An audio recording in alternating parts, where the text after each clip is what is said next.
Hey everybody, it's Sunday, June 15th, 2014. Hope you're having a great day, and I'm coming to you here from Ho Chi Minh City, Vietnam today. And before we start, some updates on my side. If you're in the US, today is Father's Day, and for Baller Leather over the past month, I've been making a promo video for this event or this holiday. And so living here in Vietnam, we have about 20 to 30 friends that are also expats, bootstrapping their business or kind of interning for other entrepreneurs. So obviously we can't just fly home for this holiday. So what I did was I got about 10 friends here together, got them in front of my camera to talk about their dads, some things they did growing up together, and any words they have for Father's Day. Kind of like a little short compilation video. And in the end, there's a brought to you by Baller Leather type of thing on the image. So I'll put a link to this in episode 104. Not really sure how it's going to turn out, but I thought it would be a cool idea. I think oftentimes parents wonder who we're living with here in Vietnam. You know, what is it even like? You know, are there rice paddies or helicopters or whatever? And then who are the people that we hang out with? So I think this would be a cool thing to do. Maybe it has some legs for shareability within our circle of friends. But even then, I think it's just a cool thing to do. So I'll link to it on the website. This is episode 104. And with that being said, let's get into today's episode. Don't deliver a product, deliver an experience. You're listening to the Build My Online Store podcast, and I'm your host, Terry Lin. We're here to talk about running an online store and building a strong e-commerce brand to take your online store to the next level. If you enjoyed this episode, make sure to check us out at buildmyonlinestore.com. Let's get on with the show. Ladies and gentlemen, thank you for joining us today. Today I've got a special guest, Luna Vega, over here, where we're going to talk about e-commerce, branding, and about her new book. So, Luna, what's up? Hey, how's it going? So, for those of us who may not know who you are you and what do you do? I'm a digital marketing consultant based in New York City, but traveled the world. So I work in different advertising agencies. Pretty much I'm bringing that knowledge for small businesses who are looking to expand their e-commerce business. Cool. So when you worked at the agencies, what type of e-commerce businesses were you working with starting out? I can't reveal the name, unfortunately, but I worked with brands like Sapien Nitro, RGA. Those are like the big advertising digital agencies out there. I helped in different ways. So I was a producer, so help as far as like development of the e-commerce site, but also with the strategy. And so working in Asia, actually, I learned so much about what's going on in the space and also how universal social media has become. And I wasn't really aware of that like 2 years ago. I didn't realize that everyone in Southeast Asia is really active on Facebook. So I came back with that finding and decided to sort of write a book because, you know, in the US, people don't travel as much. And so I think that US small businesses are very sort of focused in the US demographic and don't necessarily think about opportunities on a global scheme. So I kind of wanted to sort of bring awareness about all the different regions where there's like potential growth and also teach them about how to develop their business globally. Yeah, the funny thing is too, like anyone with a website anywhere can access your site, whether they're in like Africa, Asia, North America, South America. And I think a lot of people just think locally when they start out, and like they probably don't realize the potential they could actually reach. And maybe that's something it's money they're leaving on the table, right? It's true, but it's not as easy as you say, because the further out you are, where your hosting is, like the further out it is, the harder it is for people to go to your site. So yes, you might be getting traffic from all around the world, but there's also like key elements that need to happen for that to take place. So as far as like the SEO, you need to make sure that it's country specific a lot of times. And also like within your social media, you also need to make sure that you're like interacting with the right demographic. So it does plug in and play. And also like I always encourage like small businesses to look into their Google Analytics, because I think a lot of people like essentially, and you know this, like they put content out there, but then that's all they really do. And they never like sort of go back to the reports and like get an understanding of like who's visiting their site and also targeting their content so it works for the specific demographic. Cool. So before we get into some deeper topics, and I know you can't give away your client names, but just to give an idea of their business, are they doing like 10 million a year, or like what kind of size annual revenues are we looking at, just to give everyone an idea? Of the past clients I worked on, yeah, they were like players in e-commerce. Yeah. Okay, cool. And so when we were talking about a little bit about social media, I noticed some businesses have local pages, like say Nike, like they'll have like a Nike Taiwan page, Nike Vietnam page, Nike China page in the US one, right? And so when these bigger brands are doing that, does it make sense for a small business owner to do that too? Or like when should someone look into an operation like I that? think for smaller brands, no. I mean, why? Because it's going to be too time consuming for them to manage that many pages. But I think it's smart for them to sort of like give a nod to the specific demographic they're engaging with. And again, going back to the reports, like first obviously like figure out who you want to target. So if you want to target, let's say, a demographic in Singapore, let's say, obviously like start spending a lot of like Facebook ad spend, like specifically towards that demographic, but then start seeing whether or not the engagement is working. And then at that moment within Facebook, like give a special nod to that demographic by like saying, I mean, just simple as like, hey, super excited about all the Singaporeans like logging in and checking out our brand. And just having like little snippets of messages within your social media that just takes into consideration that new demographic that's engaging with you. If your brand is growing to the extent where, let's say, over 50% that demographic is coming from like the specific country, then yeah, I think it does make sense to have a page specifically for them. But you need to like wait to see that those numbers are soaring in order for it to make sense. I don't want to sort of like call out this sort of like, oh, like westernization is really big, because I feel like it's kind of sad. Like I think there's also like opportunities for Asian brands to reach a US customer. So I think it's a little more challenging, like especially with the US, because the US are culturally, it's very specific, but it's feasible. A lot of people are looking for products that are unique, and they're tired of sort of buying through the big retailers, just because it's sort of like the concept of like everyone's wearing the same thing and everyone has the same thing. Discovering something that's foreign is, what's the word I'm looking for? It's kind of more exotic, I It's guess. more exotic, yeah, and sort of like helps Like if I sold Japanese tea handpicked from the mountains of, Nagoya somewhere, like, by a farmer, it'd be yeah. like, it was this exotic East Asian thing, right? Yeah. Whereas like, it's funny you think on the other side that there's like, I think there's still a stigma of like stuff made in like, say, China is like cheap, but I think when you go the other angle where like it's this unique Asian thing, it just seems like in a Western market, it kind of resonates more than like a general mass market produced thing for like. Yeah, exactly. It's true. I think the challenge, and because I've worked with Asian brands, and you tell me if you think I'm right or not, but I think the challenge is like a lot of Asian brands like try to be Westernized, and that's how they try to like sell the content back to the Western community, and they don't realize that it's not the right tone.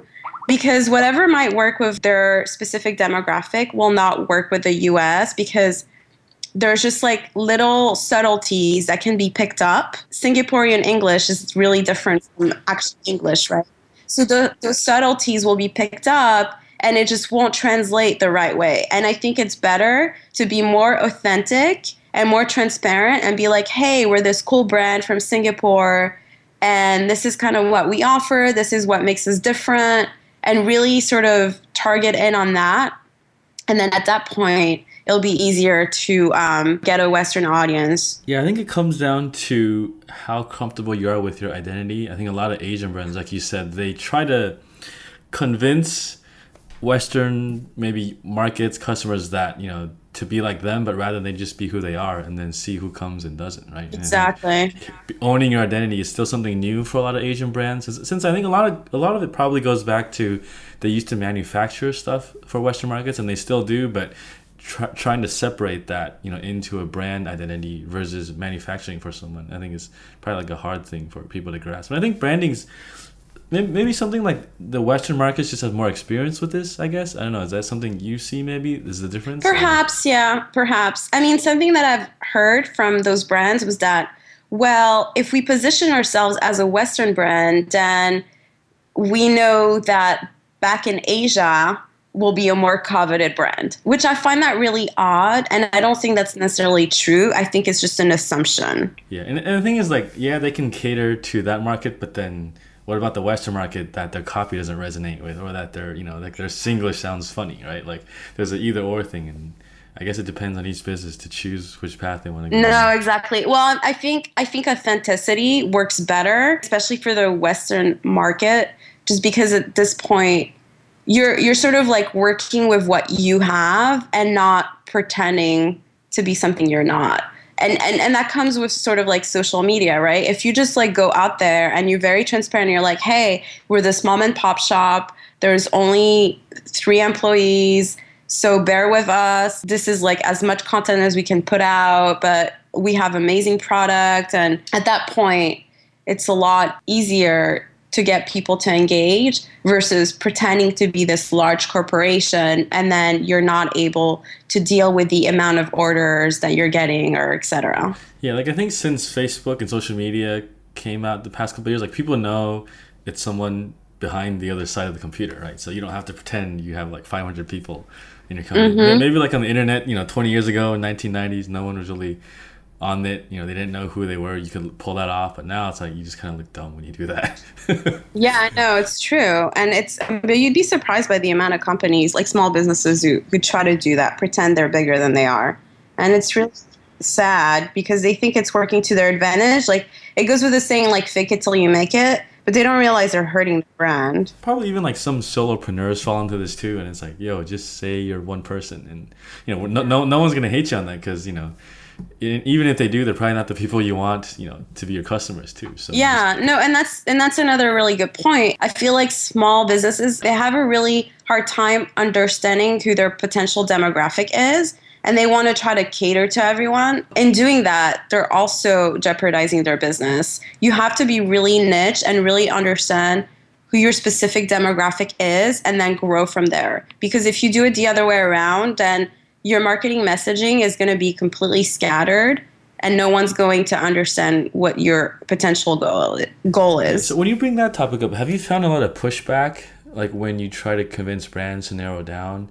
Like what's the feedback you get when you tell them this? Well, a lot of them nod their head. So a lot of times I'll give them a toolkit and sort of let them manage on their own. But then when I check back with them, I realize that they're not really following my advice. They'll say, yes, okay, we know we need to get content out there, but then they're not consistent with it. Most people know, okay, social media is important and having unique elements like always broadcasted is vital to help our overall brand awareness, but they don't stick to it. It's like a diet plan, right?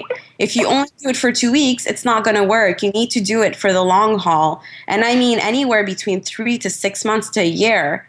I mean, it takes about a whole year for you to see the payback. And a lot of small brands get impatient and then give up altogether. Yeah. So as a consultant, does that make your job harder? Like, how do you deliver the results if they're saying yes, but then they don't do anything? It does make my job harder. Usually what I do is just keep on nagging them. And I kind of see myself as like a marketing trainer, if you will, right?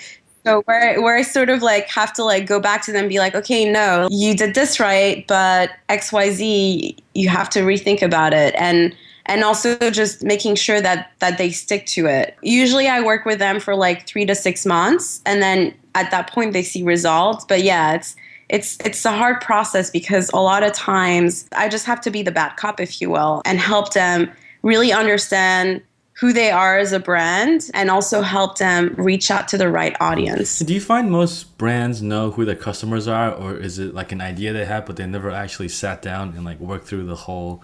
I feel like most brands never work through the development process, and that's the challenge number one today. When you talk to a brand, they'll tell you, oh, my audience is 13 to 21, 25 demographic, right? But that's not specific enough. You need to really understand, okay, so within that audience, like what type of content do they watch? What type of music do they like? Are they the rebel kind? Are they the spiritual kind? Like you need to really break it down because it will help you understand where you need to engage. Yeah, and it's like what the music I liked when I was 13 versus when I was 25, completely different, very different people. And it's like, just think of yourself, how, dumb you were when you were a teenager, right? Yeah. Like, really, do you think you're the same thing when you're 25? Most brands who understand their demographic are the ones who succeed.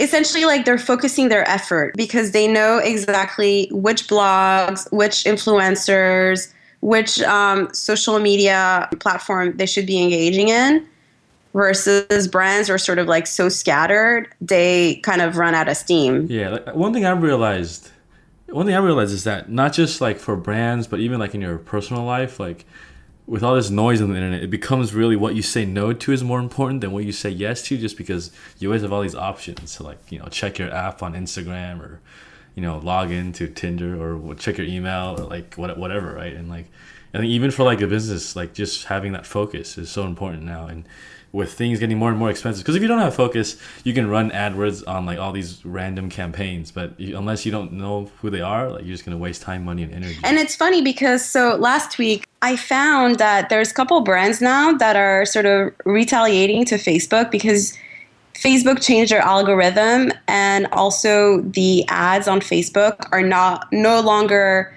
as successful as they used to be. I think E24 was the name of the brand. Brands like that who kind of think outside the box and just tell their audience their frustration and just like openly tell the world about it, they're really able to sort of get people's interest. If you read on blogs that, hey, Facebook's the way to go, but you don't feel that way in your heart, then don't participate in Facebook. Use other social media networks that are better fit for you. At the end of the day, you have to follow your gut, no matter how much content you're reading out there, what people are telling you, because obviously that's what works. People will be able to sort of engage with you. I personally, I'm not a big fan of Facebook, even though definitely it's a great tool to get international customers. From a brand perspective, I like to use other social media tools. Like, it depends where all your customers hang out too, right? Like if you're selling to guys don't really use Pinterest. We don't really post wedding photos or like dresses. We don't have boards about that. So like don't waste your time there, right? Although I would say, like, sometimes if you're going to target the woman to buy stuff for the guy, I mean, there might be an angle there, but I think like when people say like, oh, you gotta be on everything. No, you don't. Exactly. Yeah, you need to just be focused. And I mean, there's two things, like you mentioned. A, like, understand where your demographic is spending time, and B, like, do what feels right for you, like based on your options. So if you feel like, hey, Facebook's not right for me, then just don't engage in it. You could still use the ads and drive traffic to your site. But then as far as having a page, like... Yeah, I think the ads are still pretty powerful too in terms of like the targeting, yeah, like how precise you can get. I think that's really cool actually. But then, like, why drive them to your page when you can go to the site and get the email and you actually own the channel of communication rather than having them hold you hostage? No, exactly. Yeah, and it's Facebook ads are actually like extremely powerful when trying to reach an international audience. The debate that's been going on is that in the US, they're not as successful as they used to be because, I mean, so many brands are using the Facebook ads now, so it's sort of become so cluttered that unless you're like a multinational brand who's spending like tons of money, you're not going to be able to see the benefits like you used to. But it's not as saturated in markets like Asia or even Europe. There's some kind of internet marketing bloggers / gurus that use Facebook ads to buy traffic now, and I think a lot of them are spending like thousands a day. And you're like, wow. Like, yes. I guess they're converting it on the back end because yes. they're going to be spending this, right? Because I guess the CPMs are still kind of reasonable for them. I guess if the course is like, $500 plus, it kind of makes sense. But it's just interesting to see how people are, I guess the gurus are using different platforms to kind of market themselves, because usually they're on the cutting edge of things, right? When they can spend this much money. So kind of for us that are like trying to figure it out for small businesses, like, yeah, they'll say to do this, but you actually want to see what they're doing, not like 6 months later when the strategy probably doesn't work anymore too. Yeah, no, it's true. Yeah. I agree. Awesome. Very cool. So let's go into your book a little bit. So why did you write this book, and what's it about?